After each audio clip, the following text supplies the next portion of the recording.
Now that Josh has been convicted of receiving and possessing CP, the former reality star is faces with the task of trying to make his life behind bars as comfortable as possible.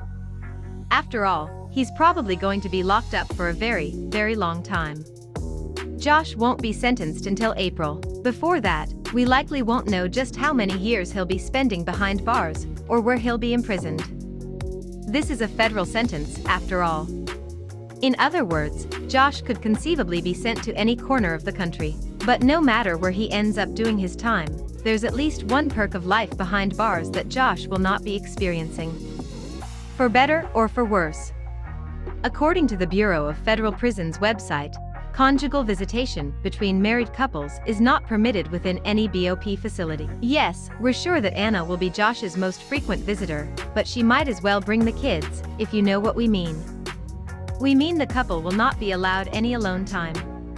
There was a time when those who had been watching the trial closely were hopeful that Anna would divorce Josh if he were convicted. There was also hope that she would take steps to ensure that Josh will never see his children again, both during his sentence and afterward. That all seems increasingly unlikely now. Especially amid reports that Anna still believes her husband is innocent. Seriously, it looks like he's still Mr. Family Man in their eyes. Currently, Josh is being held in solitary confinement at a county jail in Arkansas. It's unclear if Anna is currently permitted to visit him.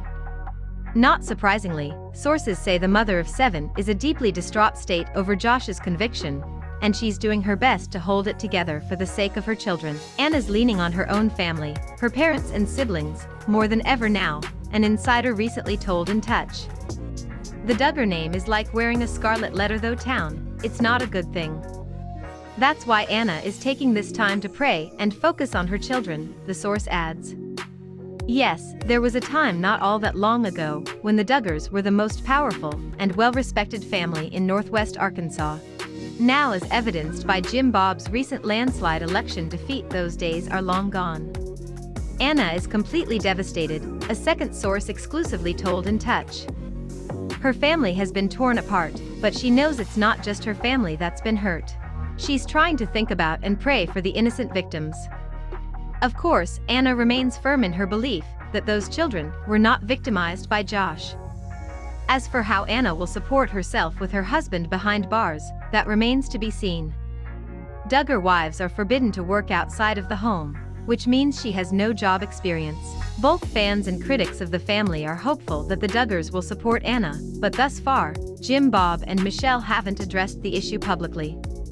In the days ahead, we will do all we can to surround our daughter-in-law Anna and their children with love and support, the couple wrote on their blog after the verdict was announced. As parents, we will never stop praying for Joshua and loving him, as we do all of our children. In each of life's circumstances, we place our trust in God, the Duggars continued. He is our source of strength and refuge. Thank you for your prayers. Of course, Anna will need more than prayers with a husband in prison and 7 mouths to feed. Some say she enabled Josh, but as she was also one of his victims, and her children are wholly innocent. We hope that some sort of solution will present itself.